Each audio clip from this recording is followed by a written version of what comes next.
Капитан Лукас Рид проводил очередной патруль над Индийским океаном. Но этот день оказался другим. Когда вертолет пролетал над одной из необитаемых точек на карте, островком Мореса, Лукас заметил что-то странное на узкой полосе пляжа.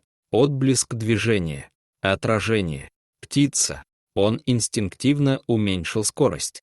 Моресса была одним из тех мест, на которые редко взглядывают даже спутники.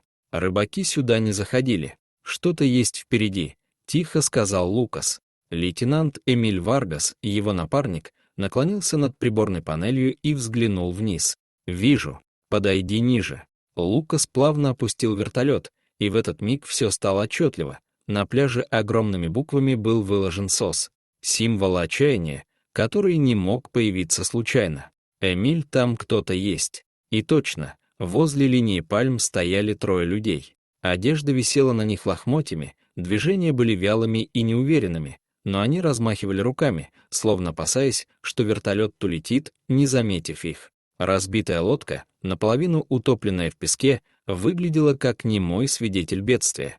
«Они здесь давно», — сказал Эмиль мрачно, но одновременно с радостью от обнаружения людей у Лукаса появилось другое чувство — тревога. За горизонтом виднелась темная тучная стена. Он еще вчера видел предупреждение об образовании циклона. Вертолет тряхнуло порывом ветра. Посадка невозможна. Люди внизу пытались бежать по песку к линии прибоя, хотя это было бессмысленно. Они поняли, спасение рядом, но может уйти. Лукас сделал единственное возможное. Сбрасываем аварийный набор. Воду, еду, медикаменты, рацию, все, что есть. Лукас вывел вертолет прямо над ровным участком пляжа, и груз упал с точностью до метра. Лукас взял рацию.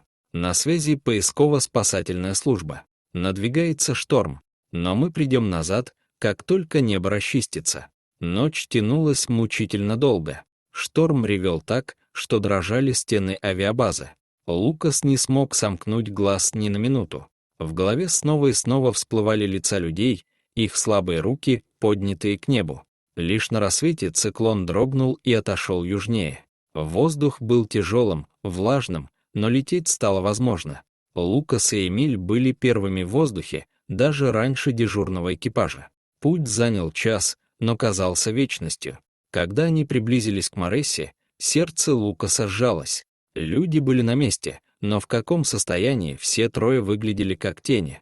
Как только вертолет приземлился, людям была оказана первая медицинская помощь. Позже, уже в больнице, они рассказали свою историю. Они шли с острова на моторной лодке, когда внезапный шторм сломал двигатель. Течение унесло их далеко в океан, пока они не увидели Морессу. Они каждый день выкладывали СОС на пляже, но не знали, увидит ли его кто-либо вообще. Однажды капитану передали письмо. На конверте аккуратный почерк капитану Лукасу Риду. От Лили. Открывая письмо, он не знал, что прочтет. «Вы дали нам второй шанс на жизнь. Каждое утро, когда я пью обычный стакан воды или слышу смех сына, я думаю о том дне, когда вы увидели нас и спасли. Спасибо». Лукас долго держал письмо в руках, ощущая, как внутри поднимается тихая волна света и тепла. Он понял, ради таких моментов стоит жить, и что надежда действительно способна на чудо даже среди бушующего океана. Дорогие зрители, что вы думаете об этой истории? Расскажите, пожалуйста, в комментариях. А если вам понравилось это видео, то ставьте лайк и подписывайтесь на наш канал. До свидания.